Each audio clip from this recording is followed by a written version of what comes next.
Hi, I'm Jennifer Earle, and I am facilitating on dirty trick number 39 and dirty trick number 40. So, thought we'd start off today by just talking about fallacies in general. And the definition of fallacy that I thought I would share is any of various types of erroneous reasoning that render arguments that are logically unsound. So, that being said, let's go ahead and dive right in to what dirty trick number 39 is. So it is around double talk. And here is the definition that we had in our resource reading that was given to us by Professor Kitchen. And I went ahead and provided a summary. So double talk is using a positive word to describe one's own actions while using a negative word to describe the same action being done by someone else.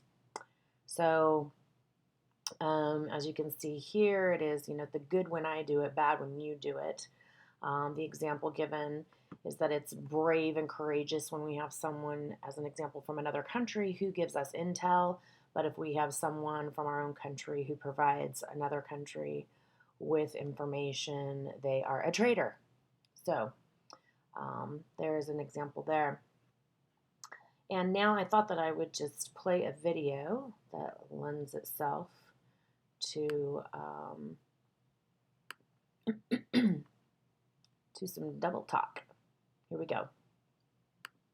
By the time the decisions get to the White House, they're not the easy decisions. They're the tough decisions. The easy ones have been made long before they get to the White House. I think the question of overreach, whether it's massive data mining or surveillance of allies, or in your cases, black sites or enhanced interrogation techniques, what others believe to be torture, how do you make a cost-benefit analysis that this ultimately, not just in the short term, but the long term, will save more American lives than it risks costing?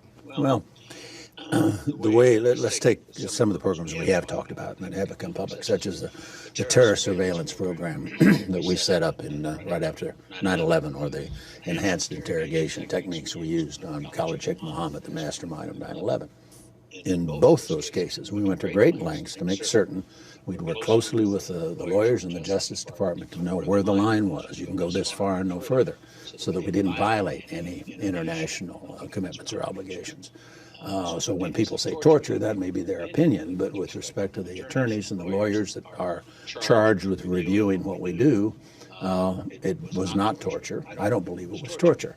There are those who dispute it, that is what caused him to give the information. But even positing that it did, it has had tremendous propaganda value for the enemy. Well, let's see, we're going to trade propaganda value for lives.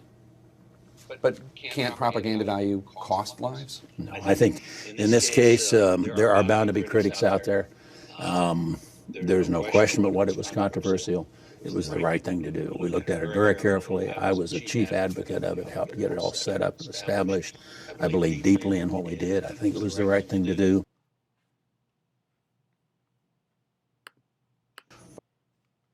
Okay, so pretty intense example of double talk, but the two terms that we saw there used would be so enhanced interrogation is what we called it, and trying to draw information from our enemies. And yet, upon further examination, many or most call it torture. So, enhanced interrogation, torture. Next dirty trick that we will talk about is big lies. And so, again, here I gave kind of a summary of what the dirty trick number 40 or big lies, what that means. So it's a lie essentially that is told over and over again with such confidence and persuasion that others deem it to be truth. So Hitler was probably the most notorious in his big lie, and so for that reason, I thought I would share with you a video around the big lie, and you might find an interesting twist on this. So here we go. Dr. Arthur Butts pointed out in his groundbreaking book, The Hoax of the 20th Century, that it is ironic that Hitler anticipated the psychology of the big lie and wrote about it in Mein Kampf. Today, most people believe that the big lie was a propaganda technique Hitler created and used to trick the masses of Germany. In actuality, Hitler wrote that the Jews were the creators and masters of telling the big lie. Hitler wrote, "But it remained for the Jews, with their unqualified capacity for falsehood, and their fighting comrades, the Marxists." All this was inspired by the principle, which is quite true in itself, that in the big lie, there is always a certain force of credibility, because the broad masses of a nation are always more easily corrupted in the deeper strata of their emotional nature than consciously or voluntarily. And thus, in the primitive simplicity of their minds, they more readily fall victims to the big lie than the small lie, since they themselves often tell small lies in little matters, but would be ashamed to resort to large-scale falsehoods. It would never come into their heads to fabricate colossal untruths, and they would not believe that others could have the impudence to distort the truth so infamously. Even though the facts which prove this to be so may be brought clearly to their minds, they will still doubt and waver, and will continue to think that there may be some other explanation. For the grossly impudent lie always leaves traces behind it, even after it has been nailed down, a fact which is known to all expert liars in this world, and to all who conspire together in the art of lying. These people know only too well to use falsehood for the basest purposes. From time immemorial, however, the Jews have known better than any others how falsehood can be exploited. Is not their very existence founded on one great lie, that they are a religious community, whereas in reality they are a race?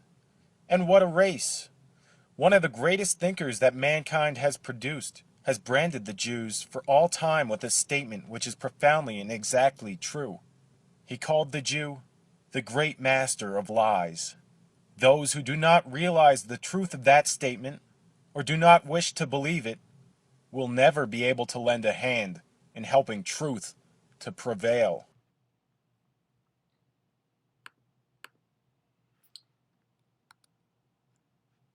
So, aren't we glad we don't live in those times and learned so much from that? But in any case, I wanted to go ahead and jump in at this point to some discussion questions. So, the first question is, think about a time when you've personally used double talk and describe why a positive descriptive word was appropriate for you but not for another. I would love to hear the answers to these. I'm sure we all have situations that were probably in retrospect pretty entertaining. But the next discussion question, how did the video of Dick Cheney's support of enhanced interrogation make you feel and why? Number 3, if waterboarding were used on an American in another country, how do you think we would react? And what do you think we would call it then? When you reflect on Hitler's big lie and his success in nearly eradicating the Jewish population, why do you think people believed him? And last but not least, what did you think when you saw the video sharing that Hitler actually accused the Jews of using big lie propaganda? So lots to think about there. And next, I'll also share with you a writing assignment that I have come up with